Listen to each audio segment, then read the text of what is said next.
Hello and welcome to another episode of Just Jets, episode 198, inching that much closer to the 200th edition of the Just Jets podcast. It's been a blast hosting this show, and I am excited to get into today's episode where we will discuss, well, a few things. Quarterback drama, Jets incompetence. What else is new? And we will answer your voicemails, but before we do that, a word over from our sponsors at Manscaped.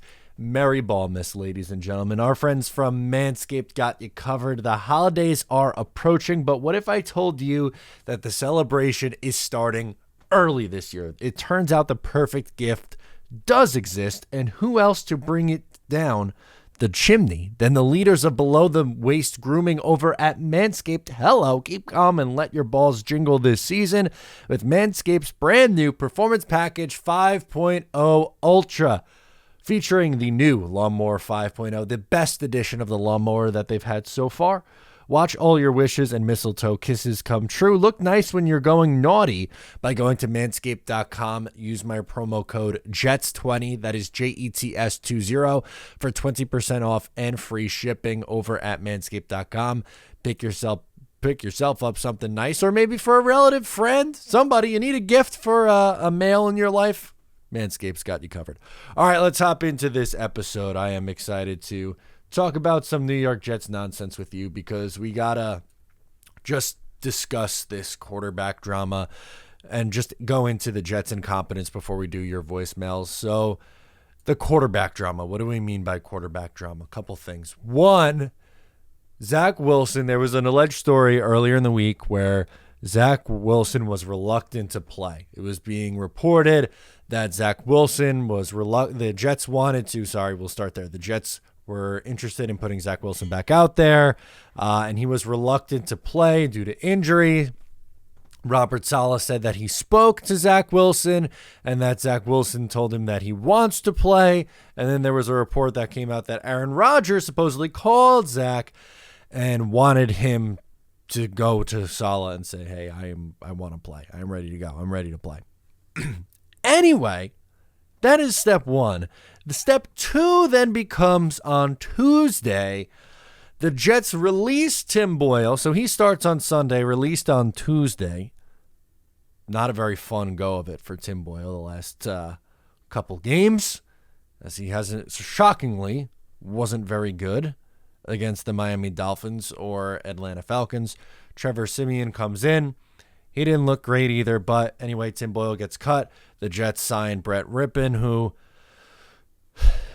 is similar to Tim Boyle in the sense that they are a camp body, really, a practice squad level quarterback, which is just absolutely insane that it's gotten to this point, that basically this season is turned into one of Trevor Siemian, Brett Rippon, or Zach Wilson is going to end up starting, when you went into the year hoping to see a full season of Aaron Rodgers, and that lasted 4 plays. But now the question then becomes, well, who is going to start for the New York Jets?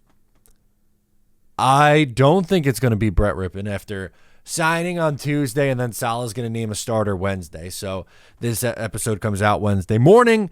Who knows? Maybe by the time you're listening to this, if you listen later in the day, the Jets would have already named their starting quarterback for this game. Again, I don't know how crazy likely that it's going to be Rippon, but Rippon probably plays at some point because why the hell not? But my guess is I'll say Trevor Siemian with Zach Wilson as the backup. It very well could be Zach Wilson with Trevor Siemian as the backup. Don't really know how they're going to go about it. Again, we're just guessing. This is definitely what's going to happen. It doesn't matter. We've seen this offense score 6 points with Zach Wilson. We saw him score 6 points with Tim Boyle. And if it's Trevor Siemian or Brett Rippon, I'm sure they could put up 6 points with them too. That's not really the concern for me. The concern really lies with Joe Douglas, who apparently thought that it was okay to go into this season with Zach Wilson as the backup quarterback, and then once Aaron Rodgers goes down, say, I'm good on bringing in any other legit option. They bring in Trevor Siemian. which I was like, all right, fine. Okay, is it my favorite option that was available? No, they did something. Here's a bone, Jets fans, Trevor Siemian. And then Tim Boyle ends up starting over Tim Boyle's the backup every week. Trevor Siemian can't get activated. He finally gets activated once they name Tim Boyle the starter. They go to Trevor Siemian for the fourth quarter. Trevor Siemian didn't look that good. And now they say, Tim Boyle, you know what?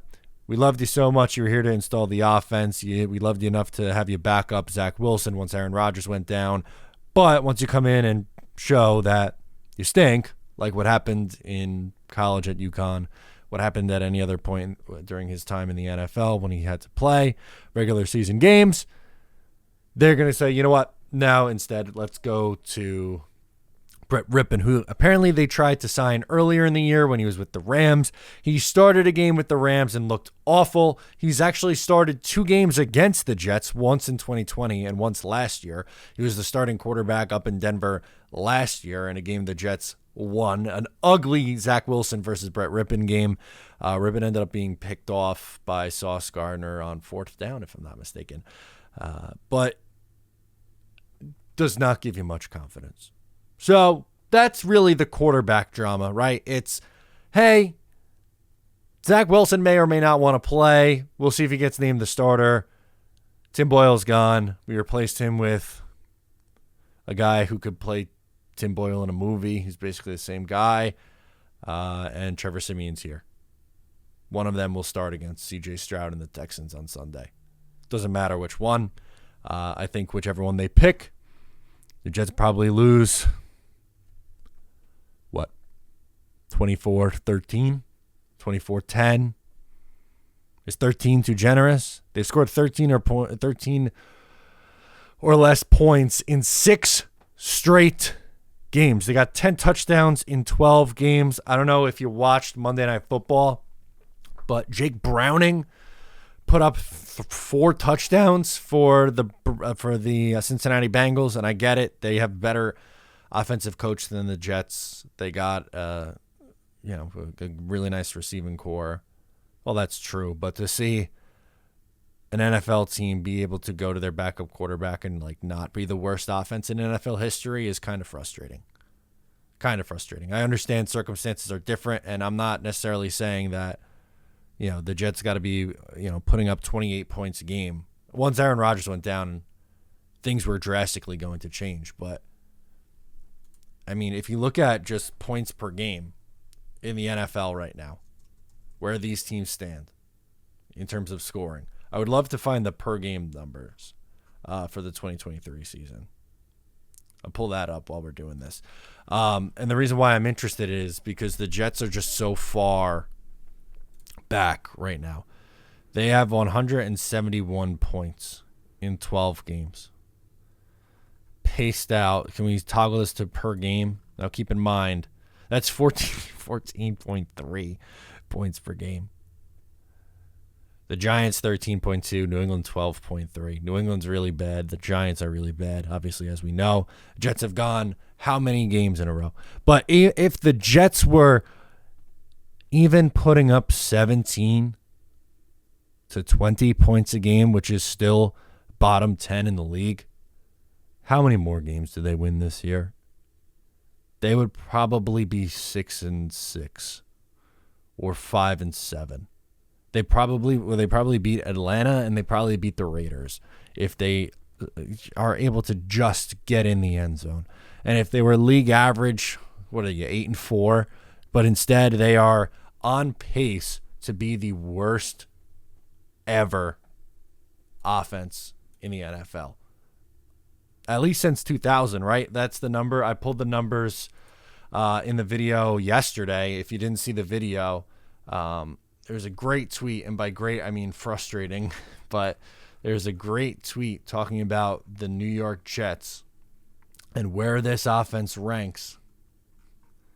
It is truly remarkable. So since 2000, there's been 766 teams on offense, or 766 teams listed since 2000. Jets in 2023 have the worst offensive EPA per play of all of them. the worst of the worst, which gets into the just overall Jets incompetence. Like, this whole week has just been another example of just stupidity. It's never, the Jets just can't be 4-8 and be like a normal 4-8 team. Like, the Texans are also 4-8.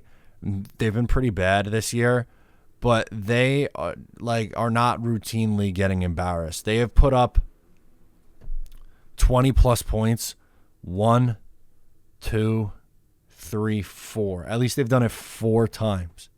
They're able to get some touchdowns. They have Will Levis has 7 touchdowns to 2 interceptions. Ryan Tannehill has 2 touchdowns. Derrick Henry even threw a touchdown pass.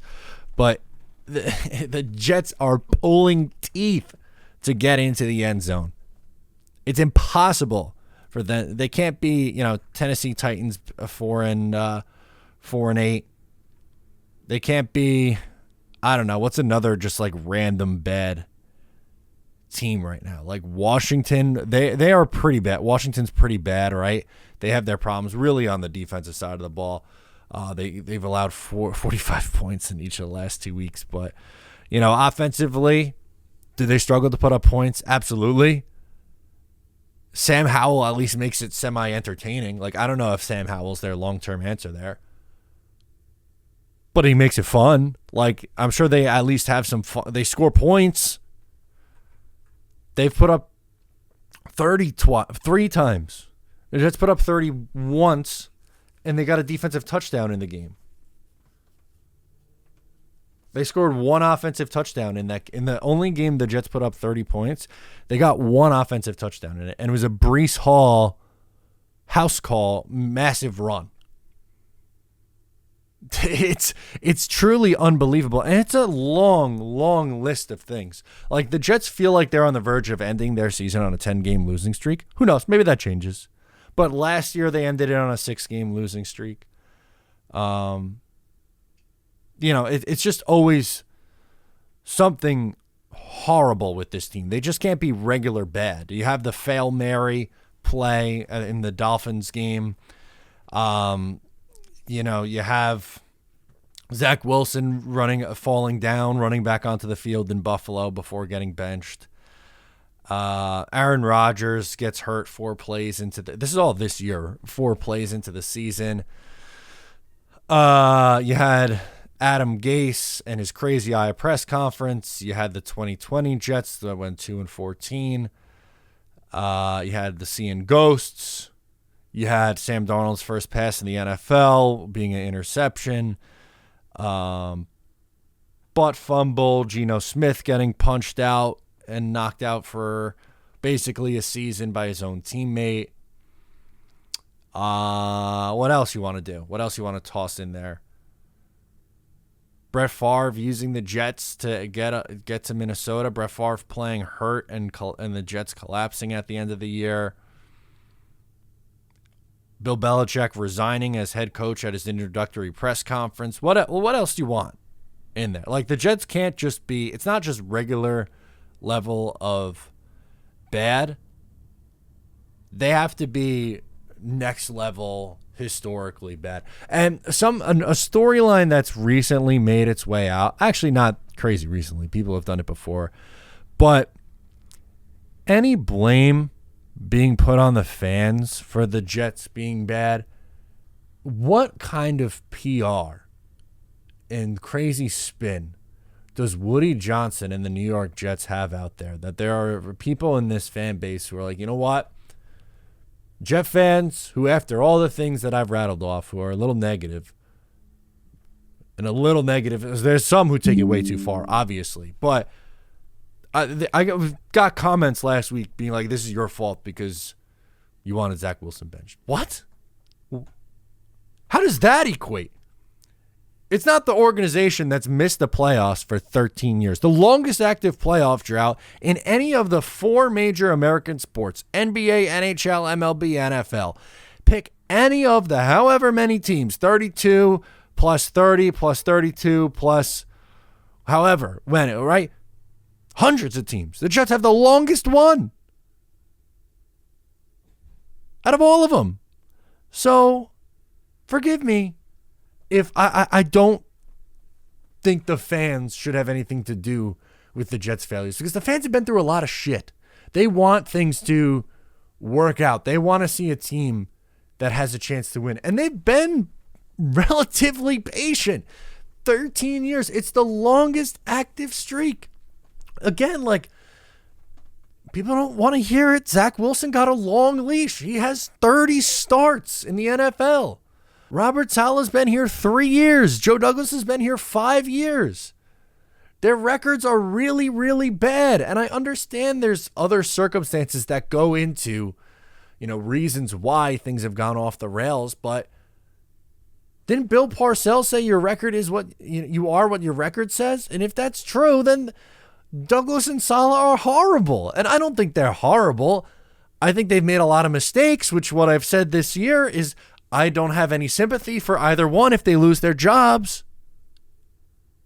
But the point is they have gotten a long leash.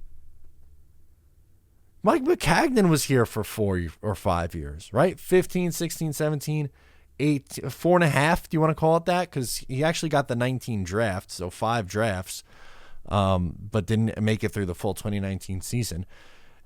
Gase they fired after 2 years, which that was a quick hook. Fine, I'll give you that being quick, but everyone wanted that. And by the way, he still got 2 years when, we've seen organizations pull the plug not even through a full season. Urban Meyer didn't make it full through a season. Frank Reich didn't make it through a full season. They get the plug pulled on him, but no, Adam Gase gets 2 years. But the Jets fans, by the amount of pressure they put on the organization for wanting change, are the ones who deserve the blame. The Jets have been pretty patient. Todd Bowles got 4 years. Todd Bowles stinks. He's a terrible head coach. He got 4 years, 15, 16, 17, 18. Rex was here 6. It was pretty good the first 3. Had a 8-8 year in 2013, but 2012 was disappointing. 2014 was really bad, obviously, as we know. But the fans, yeah, let's blame the fans. That's smart. Let's blame the fans for the Jets' incompetence. Anyway, let's get into your voicemails. We have a lot of voicemails to do today. We'll start with Tyler calling out from California, and he wants to talk about Hackett. Let's do it. Yo, it's Tyler from California. What's up, man? Man, just finished watching the Jets game.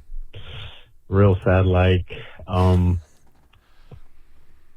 Nathaniel Hackett just it's kind of whack, man. I feel like I can predict. I'm not much of a football guy, but I know this is gonna be a run, this is gonna be a pass, gonna be a play action. Just shit, dog. Sorry, didn't mean to cuss. No, you're fine. But yeah, it's kind of sad. Wish he wouldn't be around next year, but hey, it is what it is. Go Jets. Love you, Matt. Peace. Thank you, man. I appreciate you calling in. Hackett is terrible. Is really, really bad. He's a big part of the problem. The quarterback play is a big part of the problem. The run blocking and pass blocking, so the offensive line in general is a big part of the problem. It's a lot. There's a lot of things that go into the reason why this offense is so bad. It's just incredibly frustrating to me that it got to this point. It should never have gotten to this point. And I just wish Jet fans didn't have to go through this. It should have been December. Should have been we're fighting for playoff positioning. Instead, you're looking at tankathon. And you just want to simulate the last 5 games. You want to Madden sim it. Just pretend hey, let's hit X or whatever, and you skip to the end of the season. I don't want to do that. I was since what? When did we find out about Rodgers? March? So March, April, May, June, July, August. 5 months. Almost half of 2023 was spent about talking about this upcoming season and the excitement around it. And now, just 3 months later, we're I can't wait for this to be over. It wasn't supposed to be this way. Jet fans don't deserve that. I am shocked, floored, stunned from who called in next. Constantine, what happened, man? I thought you were done with this team. Let's hear from our guy, Constantine. Maddie, my man, Constantine from PA. Welcome back. Just finished watching another loss. And I could have sworn I was in a time capsule because I seen a number 7 with a Jets uniform, made me think of Ken O'Brien. And then I saw 14 in a Jets uniform, and I thought of Richard Todd. I mean, geez, man. I understand that they're trying to do different things, but it just doesn't seem like that offense wants to respond to anything. It just seems like they're just going to play out the rest of the year, and whatever happens, happens, I guess. The defense, again, played what I felt was a good game. I mean, you give up 13 points, you should be in a good position to put yourself for a win. And unfortunately, that wasn't the case. Now, there is a couple of things I want to ask you. Sure. What if the NFL changed up the way that they look towards the draft? Instead of it being the worst team in the league, how about they do something like the NBA does and set up some kind of draft lottery to where certain teams can get in and make certain picks as based on where they're at in the standings, but also where they're at on how they pick during the lottery, where they end up, in other words. I don't know. I just think that something needs to change. This situation where we're watching football now and it's completely meaningless. I mean, even if the Jets won, what's the point? For what? To give Aaron Rodgers a sense of security to want to come back and then just get re-injured and maybe end his career? It just doesn't make sense to me. At this point, I don't think the Jets are going to win another game this year. So I don't know what the end result's going to be, but it's not going to be pretty. And again, the NFL needs to step in and do something about teams that, for example, like Carolina. What's the incentive for them to win another game the rest of the year? I just don't know. I think that if they changed up the draft system and made it a little more competitive, kind of like what the NBA did this year, with the in-season tournament. I stopped watching basketball last year because I got sick and tired of these prima donna assholes sitting down complaining about stomach cramps. Like they were some kind of, woman who's, on Midol or some shit. But the bottom line is things got to change, man. Anyway, go Jets. Appreciate you. Happy holidays. Peace out, brother. You make me laugh, Constantine. You really did. Listen, I'm not an NBA fan. I've said that before. My teams are the Jets, Islanders, and Mets. I don't have any claim in the NBA. The NBA does a draft lottery. The NHL does a draft lottery. Your odds to win it is based on your performance, but the worst team doesn't necessarily always end up with the top draft pick. So it's an interesting concept. I don't love it. I kind of like it the way that it is. I know that doesn't really incentivize teams to win. I don't think the NFL would ever do an in-season tournament kind of thing or add extra games, just because like player safety, and they already play a ton of games and there's a ton of wear and tear on the body. The thought of a game between like the two worst teams to decide the top pick and like the winner gets the top pick is kind of like, it's fun in theory, like to just think about that, but the likelihood of that ever happening is really, really, really slim. I don't know if we ever really see anything like that. So let's next go to Rez from PA. Hey, Matt. It's Rez from Pennsylvania. How are you, sir? Long time no speak to, man. Hope everything's holding up. It's been painful to watch. Anyways, I just wanted to see what you thought about us rolling with Simeon from here on out because, geez, I can't with this Boyle guy. It was hard with Zach. It's even harder with Boyle.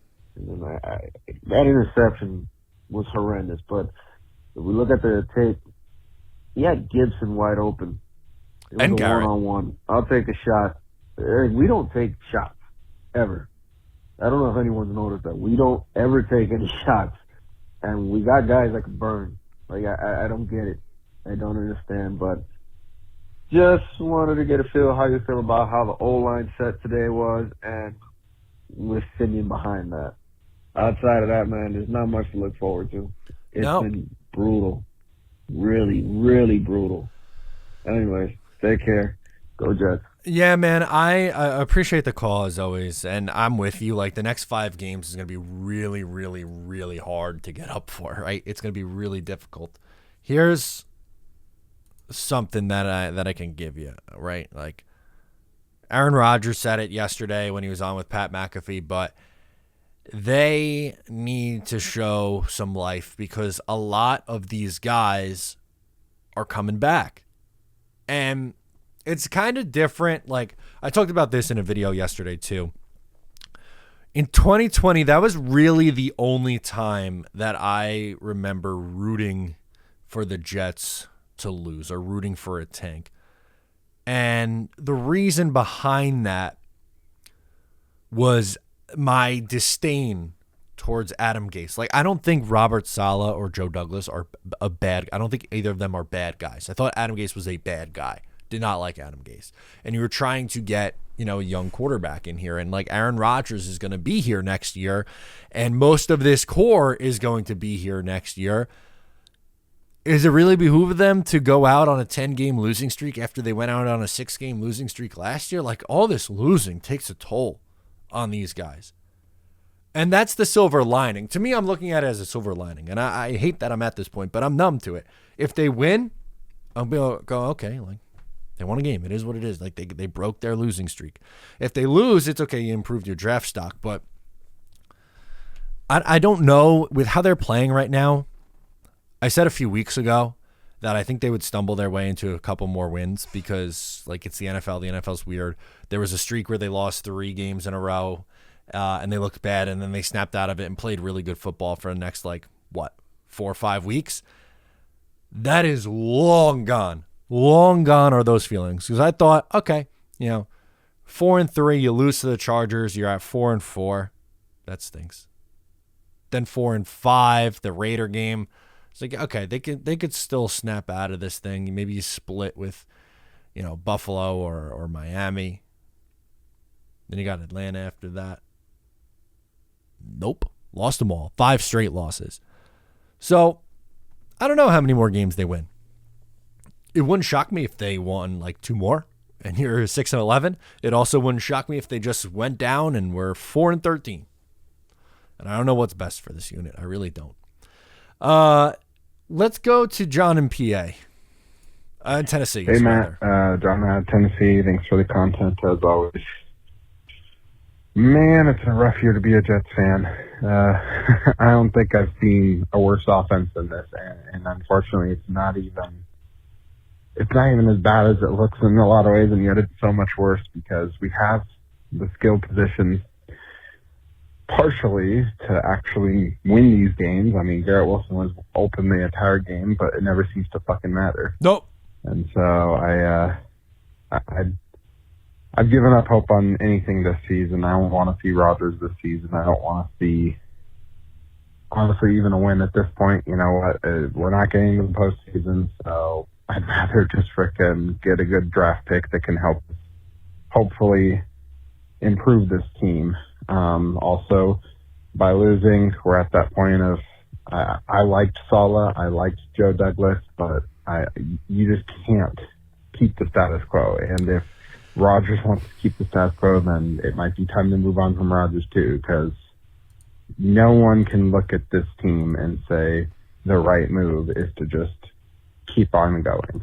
Okay, the defense is great, and there is talent on the offense, but there's just far too many obvious mistakes being made in coaching and front office. And so while they are far from my least favorite coach and general manager I've seen as a Jets fan, it's time to move on, I think. We need to go in a different direction. So curious what you think. Curious if you think if we should keep them, if that's what Rodgers wants or what. But as always, go Jets, and looking forward to your content. Thank you, man. I appreciate you. Here's a thought. I think both those guys are coming back. if they lose 10 straight games, like, I don't know how, like that. I don't think you could do it, but I think both of them are back. I don't necessarily think it's the right call, but I do think both of those guys are back. And I saw the amount of Joe Douglas, I think, has the same PR team as Woody Johnson, because there was some heavy Joe Douglas praise on the timeline today about for who he's drafted and what he's done and why he's got to stay. He's a good GM, and that really it's just the coach's fault. How the hell can you put this season more so on Saleh than Douglas? Saleh has his flaws. If Saleh got let go, I am not going to come on the show, come on the YouTube channel online and be crying about losing Robert Saleh. I get it. A lot went wrong. But if you're moving on from Saleh, I think you also have to move on from Joe Douglas, because you're going to let Joe Douglas hire another coach, potentially draft another quarterback in here, because his awesome 2022 draft class. Like, I get it. He made 2 really good trades, the Jamal Adams trade and the Sam Darnold trade. DJ Reed was a good free agent signing. They've had some nice waiver wire pickups with JFM and Quincy Williams. Like, he has done some good things, but at the same time, his stubbornness is a big reason why the Jets are in the position they are right now. Probably should have, at the absolute best case scenario, had Zach Wilson as redshirted this year, if not off the team. Didn't do it. Said he's comfortable with QB2. Let him. The whole quarterback room situation, once Aaron Rodgers goes down, is his fault. What about pick almost any other free agent signing outside of DJ Reed? Alan Lazard, who I liked a lot, and I praised him for that signing. That one has not worked. Carl Lawson is a healthy scratch. Corey Davis did not work out. Laken Tomlinson's been at meh. He's been okay. There's been some whiffs. Randall Cobb, he was too stubborn with Brain Mann to because he was a draft pick.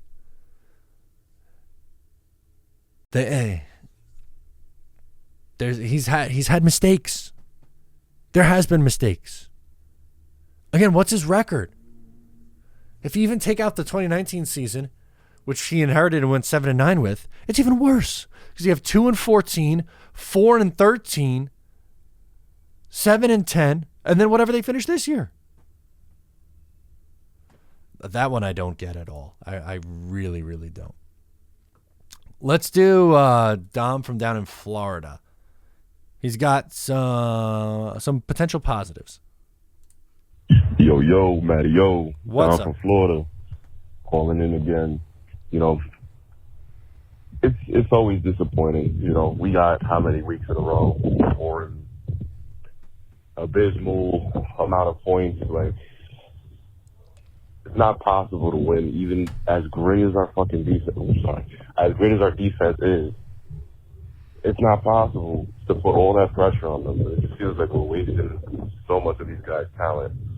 But you know, rather than getting down that rabbit hole that I'm sure a bunch of other callers are gonna call in about, I thought we talked about some positive things. You know, I thought Xavier Gibson showed some promise. He looks like he could be a nice little receiver that we develop and might pop off next year. That's fair. I would say, not to go back to the negative, but how about that officiating? I thought the officiating yesterday, even in the Chiefs game, like, I thought the officiating all day was just awful. But shit, man. At this point, are we tanking? Are we tanking? Are we trying to get the best draft pick as possible? Is there a way for us to statistically still make it to the playoffs? Like, what scenario? Can you do that for me, Matt? Can you break down a scenario where we'd be able to make the playoffs if we win out the rest of the season?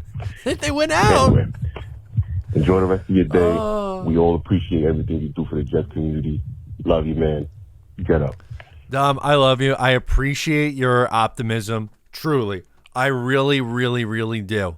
It was some very, very kind words. I appreciate each and every one of my callers and everyone who listens and subscribers. Even if we disagree, I appreciate you guys. Getting to do this every day is really a blessing. I hope you guys know how much I enjoy that I get to do this every single day. They haven't scored over 13 points in over a month.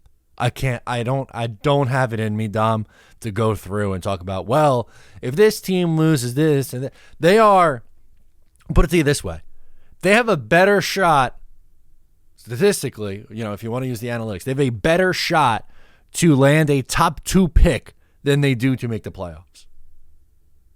They do. They have an outside shot to be picking number 2 overall. And there's a path. New England is playing Pittsburgh with Mitch Trubisky starting, backup quarterback. And, not that Kenny Pickett was out there lighting it up, but they're beatable. They've lost a lot of games that they probably shouldn't have. Or their record is actually, this is a better way to put it. Their record is better because of how well coached they are than what the team probably is. Like Tomlin squeezes everything out of what that team has. And then some. If the Patriots win this week or any of their other upcoming 4 games, there's a real chance that last game of the year is for who has the second pick in the draft. Because Washington also has 4 wins, and they play the Jets, so that would be a big game for it. Right now, the Jets are 6th in the NFL draft order. Chicago is 4-8. Their strength of schedule is worse than the Jets, by the way. Washington's 4-9. They have the bye this week, but they are playing the Jets on Christmas Eve. Arizona could win a weird one. Carolina, I think, is just going to... They might go 1-16. Poor Carolina. They are just that bad. But there is a real shot here that Jets-Pats is for the number 2 pick in the final week of the year. So I'm sorry. I can't go through and I can't do what it takes for the Jets to make the playoffs. As for some of the other positives, Xavier Gibson, I hope that he develops into like a Jamison Crowder type, speedy slot receiver. He should not be like in the main plans to be like, hey, he's our wide receiver 2 next year. No, we got to bring in more. But can he be a special team player, gadget guy who ends up, a higher end version of what Braxton Berrios was? A poor man's Jamison Crowder. I think that's probably an appropriate comp. Let's go to the man of the hour, Bill Bilstein. He's back. What do you got? Let me tell you something, Matt, son of Leary. You are the one that must be eating paint chips. If you don't know that you need to do something, all I'm doing is telling you that you need to get up and stop sitting there calmly talking into a microphone, all relaxed and content when we are watching this fiasco of the New York Jets. It's ridiculous and it's unacceptable. You need to get up. Stand up. Right now. Go ahead. I'm waiting for you to stand up. Stand up, and I'll tell you what you need to do. You need to stand up. You need to call your contacts. And you need to tell them that just because you bench Zach Wilson in one game doesn't mean he doesn't start the next game. Why does it mean he has to sit for the whole season and we have to deal with this nonsense of Tim Boyle or Trevor Siemian? It doesn't make any sense, Matthew O'Leary, and you're not doing enough. You just sit there. You just sit there. I'm surprised you're not holding a bag of potato chips. It's disappointing, Matthew O'Leary. I am disappointed in you, and if you haven't figured it out, this is Billy Bilstein, and I'm mad. Billy. Oh, Billy. You make me laugh, Bill. Travis from Ohio is up next. Hey, Matt. What's up? Travis from Ohio. Hey, buddy. So while we're divvying stuff up in the breakup of Jets fandom and the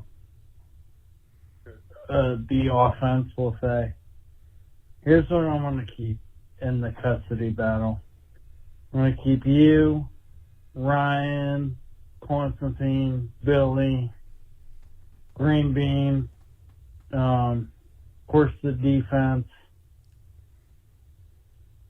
I guess Joe Douglas, and I'm the biggest Joe Douglas apologist, probably Nick Colvin. That says something. My two cousins over in Ohio that also love the Jets. All the Hall of Famers and past players.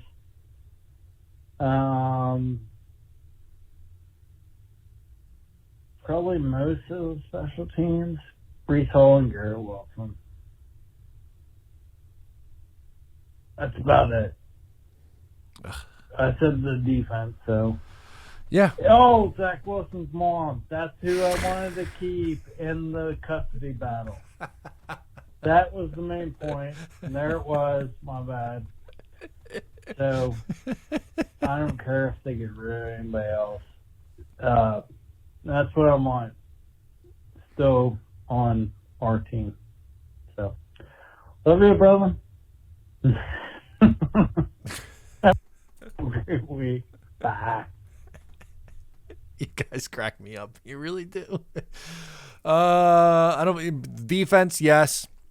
Brees, Garrett, AVT, Tippmann. I guess Lakin Tomlinson. Lazard's going to be here because of his contract, but doesn't move you. Conklin, Ruckert, Izzy, Aaron. Yeah, that's about it. Let's close out with James from New Jersey. James, what do you got? Matt, what is going on, my friend? It's your boy James from New Jersey. How's everything? Good. I've still been following your content. Just haven't called in a minute. How's it going, buddy? Good. So, of course, I told you before. I appreciate you and Jake Asman. Jake Asman is a good Jets YouTuber guy as well. And I'm doing my weekly rounds now for most of you Jets YouTubers. Because you want to know why? Because unfortunately, like all the other Jets fans, it's gotten to that far of a point where the Jets have broken all the YouTube people. Yes. They have broken Jake Asman, they have broken their followers, and I know it's broken you because I've never, and I mean never, heard you snap and use profanity in your content up until this past couple of days, man. So I'm just checking on you, see how you're doing, man. Listen, this is horrible times, right? I know we're saying that this is the worst offense since the Adam Gates era, and that is saying freaking a lot. But I'm calling because I want you to hang in there, buddy. I want you to try to be as optimistic as you possibly can. I know it's hard right now as a Jets fan, but I'm here feeling for you, bro. Just keep on doing what you're doing, and you're going to be fine. We're going to be fine. Eventually, it's going to be light at the end of the tunnel. The only unfortunate catastrophic thing to that is that we'll all probably be dead when that light comes. But other than that, hang in there, buddy. You got this. Stay strong for us and your fans and your supporters on this Jets content. And as always, as painstaking as it is, go Jets. Talk to you soon, man. Bye-bye.